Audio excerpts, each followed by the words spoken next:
UTBK PTN 1911011087 ingin mempresentasikan tentang motivasi, kepuasan kerja, dan performa. Materi pertama yang akan saya sampaikan itu ada di motivasi. Penelitian mendefinisikan motivasi sebagai segala sesuatu yang menyediakan arahan, intensitas, dan kegigihan untuk perilaku. Dengan demikian, motivasi berperan setiap kali seseorang memilih aktivitas atau tugas yang untuk dilakukan, mengerahkan tingkat upaya tertentu ke arah motivasi ini, dan bertahan dengan upaya ini selama beberapa waktu. Lalu ada kepuasan kerja. Kepuasan kerja di sini berkaitan dengan sikap atau perasaan seseorang tentang pekerjaan itu, tentang gaji, kesempatan promosi, atau pendidikan pengawasan rekan kerja, serta beban kerja dan sebagainya. Lalu ada performa dan efektivitas. Di sini performa menyangkut perilaku yang diarahkan pada misi organisasi atau produk dan layanan yang dihasilkan dari perilaku tersebut. Sementara aktivitas umumnya melibatkan penilaian tentang kecukupan perilaku sehubungan dengan kriteria tertentu seperti kelompok kerja atau tujuan organisasi. Lalu ada memahami dan mempengaruhi motivasi pengikut. Teori dan pendekatan motivasi ini memberi para pemimpin sejumlah saran untuk membuat pengikut terlibat dan bertahan dengan perilaku yang berbeda. Namun, beberapa teori motivasi sangat berguna dalam situasi tertentu tetapi tidak dapat diterapkan pada orang lain. Pemimpin yang mengetahui tentang teori motivasi yang berbeda lebih cenderung memilih teori yang tepat untuk pengikut dan situasi tertentu, dan sebagai hasilnya seringkali memiliki karyawan yang berkinerja lebih tinggi dan lebih puas serta terlibat. Di sini ada 5 pendekatan yang dapat digunakan untuk memotivasi. Yang pertama itu ada motif. Di sini motif itu bagaimana sih kebutuhan mempengaruhi motivasi. Maslow mengemukakan bahwa orang dimotivasi oleh 5 kebutuhan dasar. Yang pertama itu meliputi kebutuhan untuk bertahan hidup secara fisiologis. Yang kedua ada kebutuhan akan rasa aman. Yang ketiga ada kebutuhan untuk berafiliasi, yaitu rasa untuk memiliki. Yang keempat ada kebutuhan akan harga diri dan kebutuhan akan diaktualisasi diri. Yang kedua ada orientasi prestasi. Itu bagaimana kepribadian mempengaruhi motivasi. Itu menyatakan bahwa perbedaan dalam orientasi pencapaian adalah alasan utama mengapa orang berbeda dalam tingkat upaya yang mereka lakukan untuk menyelesaikan tugas, sasaran, atau tujuan. Yang ketiga ada penetapan tujuan. Bagaimana target kinerja yang jelas mempengaruhi motivasi. Menurut Locke and Latham, tujuan adalah penentu paling kuat dari perilaku tugas. Tujuan mengarahkan perhatian, memobilisasi usaha, membantu orang pengembangan strategi pencapaian, dan membantu orang terus mengerahkan usaha sampai tujuan tercapai. Yang keempat ada pendekatan operan. Itu tentang penghargaan dan hukuman mempengaruhi motivasi. Di sini pendekatan operan itu untuk mendefinisikan beberapa istilah, yaitu sebuah penghargaan apakah ada konsekuensi yang meningkat kemungkinan bahwa perilaku tertentu akan diulang. Lalu kontigen adalah penghargaan atau hukuman diberikan sebagai konsekuensi dan perilaku tertentu. Yang terakhir ada pemberdayaan. Lintang pengambilan keputusan, bagaimana lintang pengambilan keputusan itu mempengaruhi motivasi.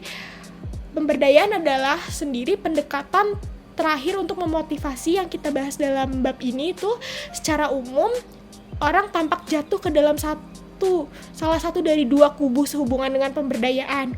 Beberapa orang percaya bahwa pemberdayaan adalah tentang pendelegasian dan akuntabilitas.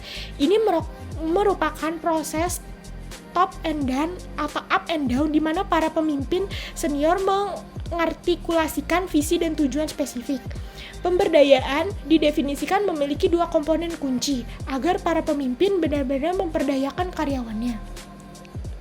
Lalu selanjutnya ada memahami dan mengelola kinerja pengikut dan efektivitas tim dan organisasi.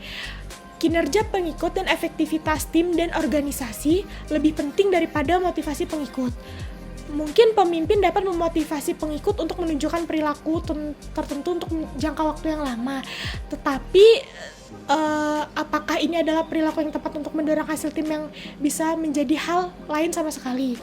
Para pemimpin dibayar untuk mencapai hasil dan biasanya dinilai dari pencapaian tujuan tim atau organisasi. Lalu selanjutnya siklus manajemen kinerja atau perencanaan. Seperti yang dijelaskan sebelumnya, perencanaan melibatkan pemahaman bagaimana tim atau organisasi mendefinisikan kesuksesan, memahami konteks di mana pengikut beroperasi, menentukan perilaku pengikut yang dibutuhkan oleh tim untuk berhasil, dan kemudian menetapkan harapan yang jelas untuk kinerja pengikut. Para pemimpin perlu memiliki pemahaman yang jelas tentang berbagai peran yang akan dimainkan oleh pengikut mereka. Lalu selanjutnya ada siklus manajemen kinerja atau pemantauan. Di sini pemantauan terdiri dari beberapa perilaku pemimpin termasuk mengamati kinerja pengikut, memberikan umpan balik dan pembinaan tentang perilaku pengikut, mengamankan sumber daya yang dibutuhkan, dan secara teratur meninjau kemajuan tujuan dengan pengikut. Seperti perencanaan, beberapa pekerjaan yang dilakukan oleh pengikut cocok untuk pemantauan lebih baik daripada yang lain. Biasanya lebih sulit untuk memantau pekerja pengetahuan atau kegiatan yang melibatkan kreativitas atau pemecahan masalah daripada memantau menjawab panggilan telepon pelanggan. Lalu yang terakhir ada siklus manajemen kinerja atau mengevaluasi di sini. Komponen terakhir dalam siklus manajemen kinerja adalah mengevaluasi kinerja pengikut dalam melakukan organisasi, mencoba untuk mengatasi 3 masalah penting.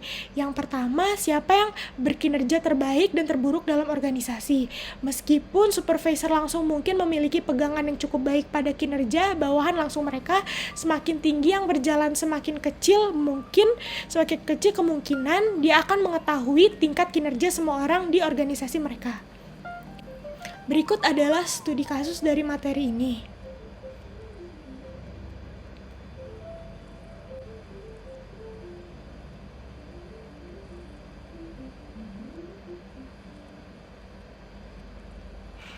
Sekian studi kasus dari materi ini dan penjelasan dari materi ini. Jika ada yang ingin bertanya, dipersilakan.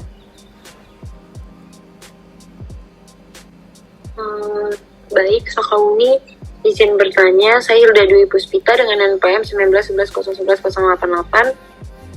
Ingin bertanya, mengapa sih motivasi itu penting untuk meningkatkan performa karyawan di suatu perusahaan? Tolong jelaskan. Terima kasih. Baik, terima kasih Hilda atas pertanyaannya. Berikan saya waktu untuk menjawab.